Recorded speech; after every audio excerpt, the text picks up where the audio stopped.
सो अब normal molecular weight क्या होता है? सो हम्म क्वालिटेटिव प्रॉपर्टीज के बारे में हमने क्या देखा था कि क्वालिटेटिव प्रॉपर्टीज क्या होती है हम्म जो डायरेक्टली डिपेंड करे नंबर ऑफ सॉल्यूट पार्टिकल्स पे, right? Hmm in short they are dependent on number of moles, hmm right? और वी हाँ can say it is mass upon molar mass. तो इसका मतलब हाँ क्या है, what I want to say here, qualitative properties जो हैं हाँ they are inversely proportional to molecular mass. They are inversely proportional to the molecular mass. Okay ठीक है, तो अभी क्या है, हम्म तो अब नॉर्मल मॉलिक्यूलर वेट का क्या मतलब है हाँ कि कुछ चीजें मतलब हम्म जब इलेक्ट्रोलाइट्स का इन्वॉल्वमेंट होता है या फिर कुछ ऐसे स्पीशीज का इन्वॉल्वमेंट होता है तो हमारा हम्म मॉलिक्यूलर वेट जो है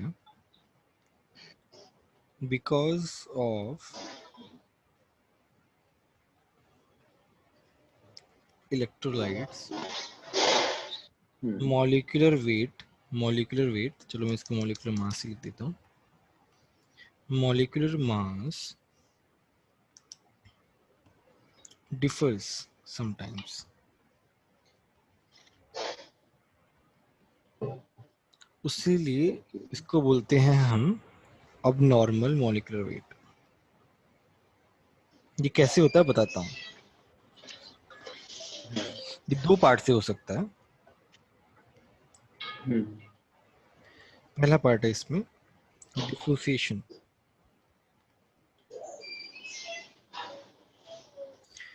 डिसोसिएशन का क्या मतलब है, फॉर एग्जांपल मेरे पास है Al2SO4 का होल थ्राइस, तो ये क्या हो जाता है, टूट जाता है इसमें,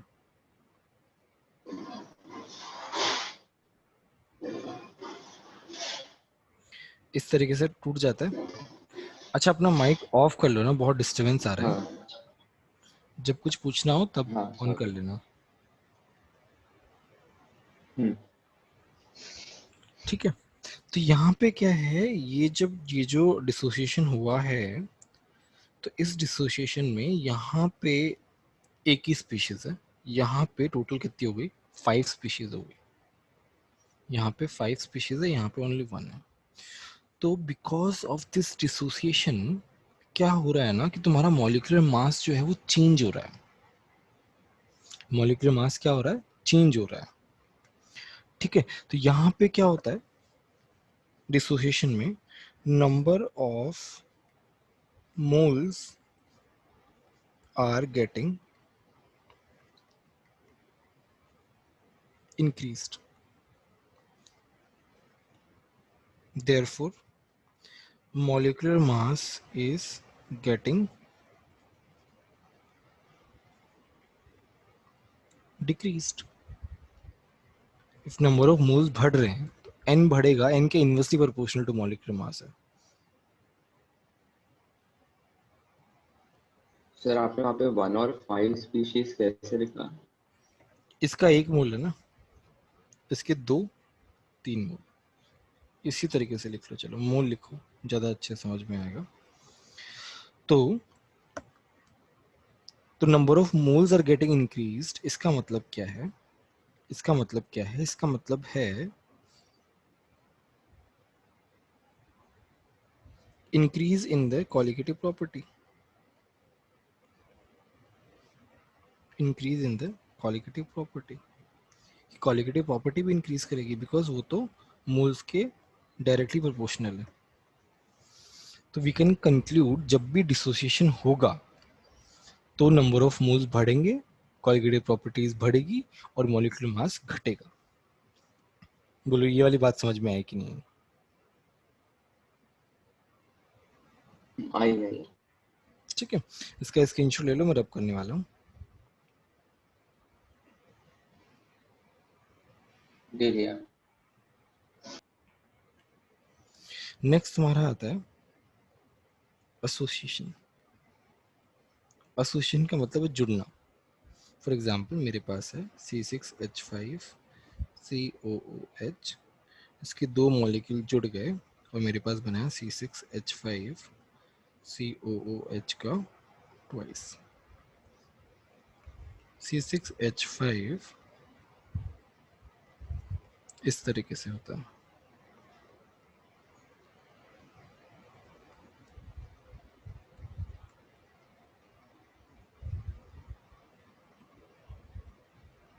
ये क्या हो रहा है, इन दोनों के बीच में हाइड्रोजन बॉन्डिंग हो रही है। तो यहाँ पे कितने मोल थे पहले, 2 मोल थे। यहाँ पे कितने मोल हुए, 1 मोल। तो यहाँ पे हो क्या रहा है, number of moles are getting decreased.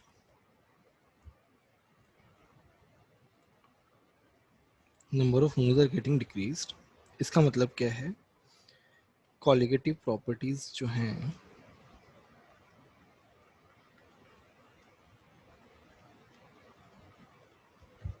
वो भी क्या हो गई, डिक्रीज हो गई। मॉलिक्यूलर मास बताओ क्या हो गया, इंक्रीज हो गया। ये प्रोसेस हो रहा है एसोसिएशन में। समझ में आया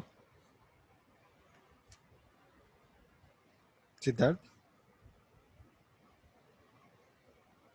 हाँ सर, हाँ भूल गया था माइक म्यूट पे। हाँ अच्छा अच्छा, ठीक है। तो ये इस तरीके से होता है। अब हम कैलकुलेशन वाला पार्ट करते हैं, समझने वाला पार्ट हमने कर लिया, ठीक है। एक्चुअली यहाँ पे हो क्या रहा है, यहाँ पे हो रहा है ऐसे 2A A2 बन रहा है, n की टर्म्स में लिखे तो NaAN बन रहा है, ठीक है। इस तरीके से हो रहा है। एनीवे इसका स्क्रीनशॉट ले लो।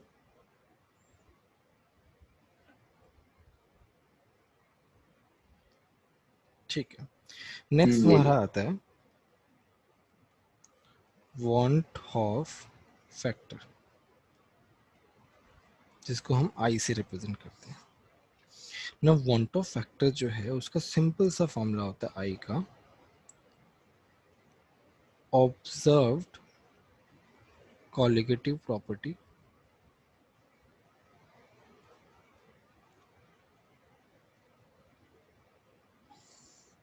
Upon theoretical colligative property.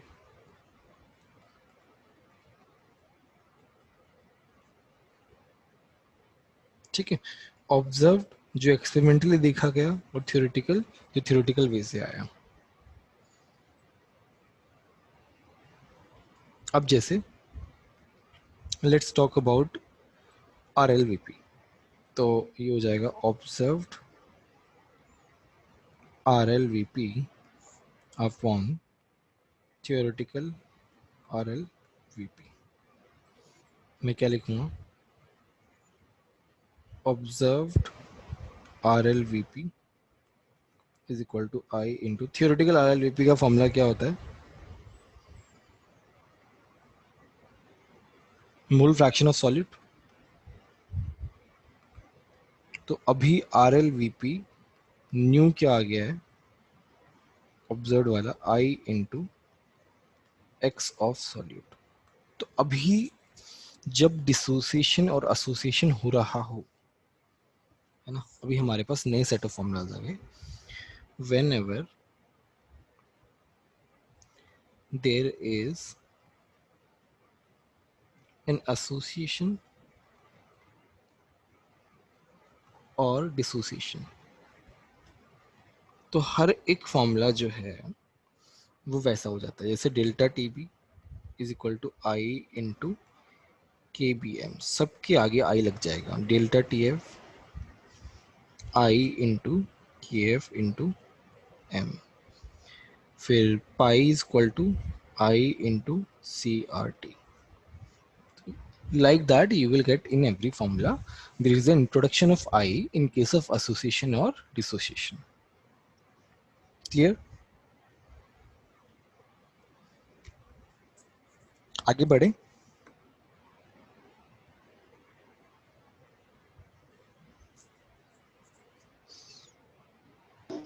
हाँ सर। ठीक है, नाउ आता है कैलकुलेशन ऑफ आई, मैथमेटिक्स वाला पार्ट,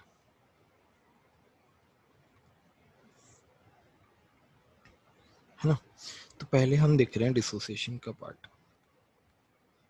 कैसे हम कैलकुलेट करते हैं। डिसोसिएशन में क्या होता है, रिएक्टेंट साइड में एक ही रिएक्टेंट होता है और प्रोडक्ट साइड में n मोल्स ऑफ प्रोडक्ट्स रहते हैं,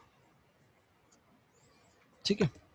तो मैंने मान लिया t इक्वल टू 0 पे इसके 1 मोल है, तो t इक्वल टू टी पे क्या होगा, 1 माइनस अल्फा होगा, यहाँ पे क्या होगा, n टाइम्स अल्फा होगा क्योंकि यहाँ पे n है। तो मेरा I क्या होता है, observed, observed colligative property. I क्या होता है, observed colligative upon theoretical colligative. Colligative properties number of moles के डायरेक्टली प्रोपोर्शनल है, observed number of moles upon theoretical number of moles. तो जो अभी t equal to T time पे आया है दैट इज ऑब्जर्व, जो हमने देखा, और यहाँ पे जो है वो है थ्योरेटिकल हमेशा। तो t इक्वल टू टी पे क्या देखा हमने, 1 minus alpha plus n alpha total moles है, t इक्वल टू 0 पे 1 है। तो मेरे पास I क्या आ गया, 1 प्लस अल्फा एन माइनस 1। तो मेरे पास अल्फा क्या आ गया, I minus 1 upon n minus 1। Formula आ गया, ये डेरिवेशन भी आ गया, और ये फॉर्मूला पता होना चाहिए, बहुत इंपॉर्टेंट फॉर्मूला है, ठीक है। अभी हम देखते हैं, सर वो अलग अलग टाइम पे अलग अलग वैल्यू नहीं आएगा? देखो ये वो वाला टाइम है जब हम ऑब्जर्व कर रहे हैं, ये वो वाला टाइम है जब हमने स्टार्ट किया,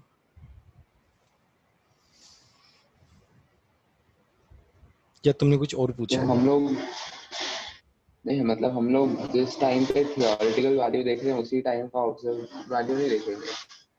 नहीं, ऑब्जर्व जो तुम्हारा रिजल्टेंट है, थ्योरेटिकल हमने सोचा था क्या कि 1 होना चाहिए, बट निकला क्या, 1 minus alpha plus n alpha, तो दैट इज ऑब्जर्व वाला वैल्यू। डिसोसिएशन से पहले जो है वो हमारा थ्योरेटिकल अप्रोच है, वो जैसे हम पहले करते थे, बट जब से प्रोडक्ट बनना स्टार्ट हुआ तभी तो प्रॉब्लम बनना स्टार्ट हुई ना, तभी तो तुम्हारा ये सब फैक्टर्स आए। आई फैक्टर क्यों आया, क्योंकि वो प्रोडक्ट्स में कन्वर्ट हो रहा है, वो डिसोशिएट हो रहा है सॉल्यूशन के अंदर अपने आप ही, कोई करवा थोड़ी रहा है, वो अपने आप ही हो रहा है सब कुछ।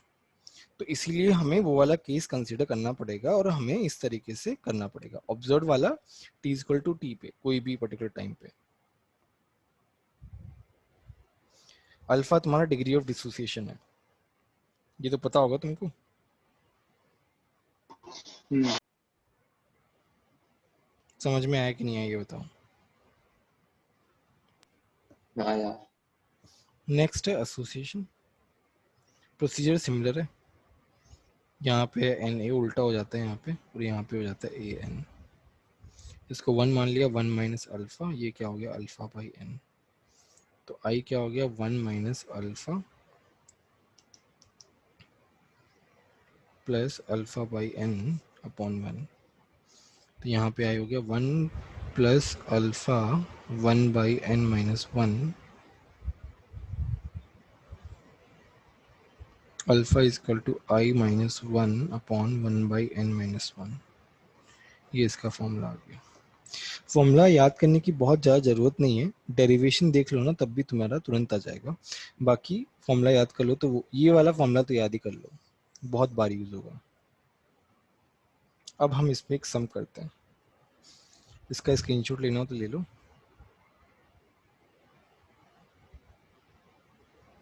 दे लिया।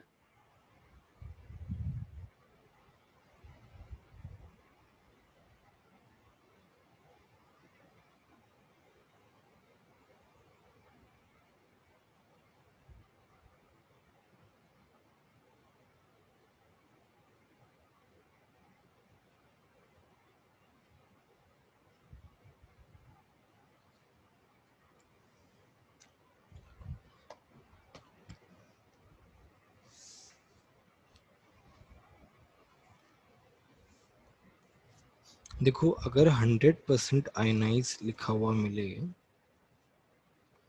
इसका मतलब अल्फा जो है वो 1 है हमेशा। अल्फा क्या डिग्री ऑफ डिसोसिएशन है, तो वो 100% आयनाइज का मतलब अल्फा क्या है 1 है। 50% आयनाइज का मतलब क्या है, अल्फा क्या है हाफ है। ठीक है,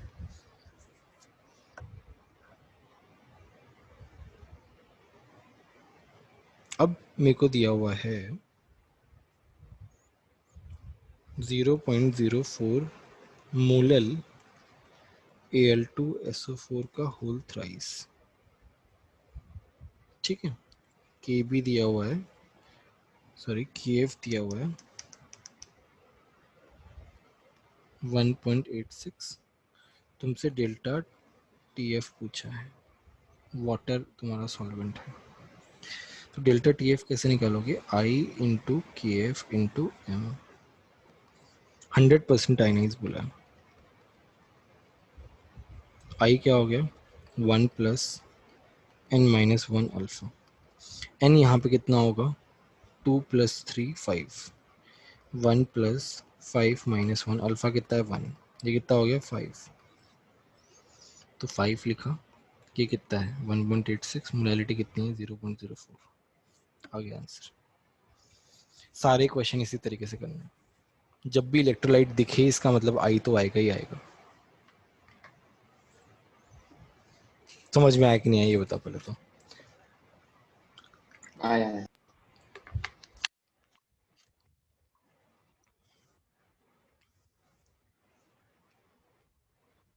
मेरा अच्छा नहीं, तुम करो ये वाला क्वेश्चन। तुम्हारे पास है 0.005 मोलल NaCl दिया हुआ है, कि है वहीं 1.86 है, वाटर तुम्हारा सॉल्वेंट है, 60% आयनाइज्ड है,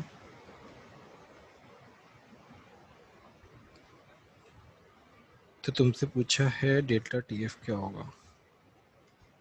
करो क्वेश्चन ये।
तो 0.1488 है। नहीं मैंने तो ऐसे ही दे दिया, जो खुद को नहीं बता सकते, निकाल लेंगे कोई दिक्कत नहीं। आई कितना हाँ। है 1 प्लस एन कितना है 2 माइनस 1 0.6, तो ये हो गया 1.6। तो मेरे पास आ गया डेल्टा TF 1.6 इंटू 1.86 इंटू 0.05। ऐसे ही किया क्या? हाँ, ठीक है, सही है।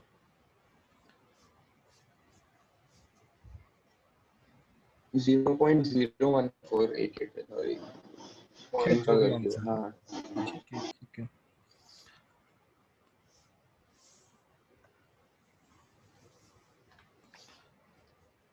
अभी क्वेश्चन लिख रहा हूँ मैं, वो क्वेश्चन करना तुम। अच्छा क्वेश्चन है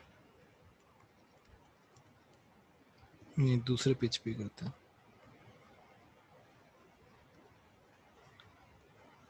Assuming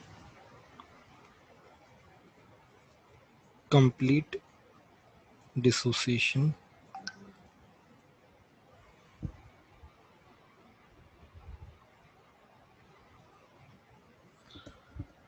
of the salt,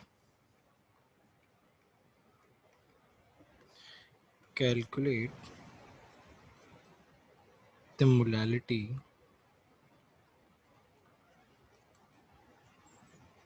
of NaCl solution whose elevation in boiling point